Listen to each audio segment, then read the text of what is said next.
Hey guys, how's it going? Connor here today, etrailer.com. We're going to be taking a look at the best trailer hitch options here for our 2017 Infiniti Q50. Up above here we have the Curt Trailer Hitch, and down below we have our Draw-Tite Trailer Hitch. Now there are some noticeable differences between these two options. Number one, the Curt Hitch, as we can see here, it's going to look a little bit nicer than our Draw-Tite Hitch. Our powder coat has more of a glossier finish, whereas our Draw-Tite Hitch has more of a duller finish. Also, on the receiver tube opening, you can see here the Curt Hitch has a nice collar, which is going to make for a sleek look, whereas the Draw-Tite Hitch doesn't have that collar. So if you're going for the hitch that's going to look the best on the rear of your vehicle, then you're going to want to choose the Curt Hitch. However, if you're going with the hitch that's going to be easier to install, you're definitely going to want to go with the Draw-Tite. And there's a couple reasons for this. Number one, if we take a look at the side plates here on our trailer hitch, you can see there's going to be an extra bend in our Draw-Tite option. And the reason for this is it's going to be a lot easier to tighten our bolts down. We're going to have a lot more room to work.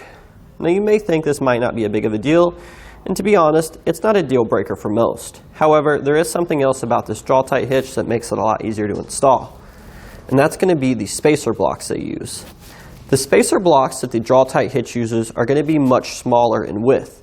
And what this essentially means is we don't have to drill as big of a hole in the vehicle.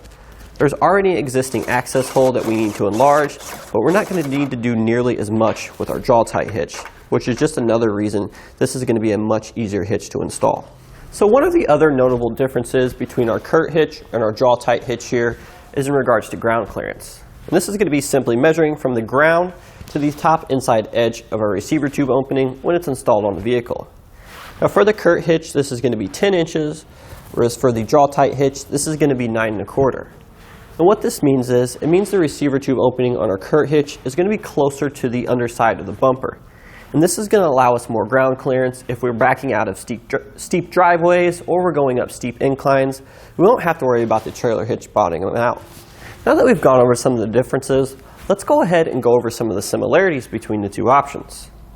Now the first thing is, both of these hitches are going to offer bolt-on installation. We're not going to have to do any cutting. There's only going to be very minor drilling for both options. So in regards to capacity, both of our options here have a Class 1 rating, which is going to provide us with a 1 1/4 inch receiver tube opening, as well as a 2,000 pound gross trailer weight rating and a 200 pound tongue weight rating. So both of our options here also have the industry standard 1/2 inch diameter hitch pinhole, as well as our welded on safety chain loops. Now keep in mind, we will need our hitch pins separately for both options. So if we're going to be using our trailer hitch for a bike rack or cargo carrier, both of these are going to be great choices because they both have the same bumper clearance. So to recap, if we want the best looking trailer hitch, we want to go with the Curt Trailer Hitch, as you can see installed here on our Q50.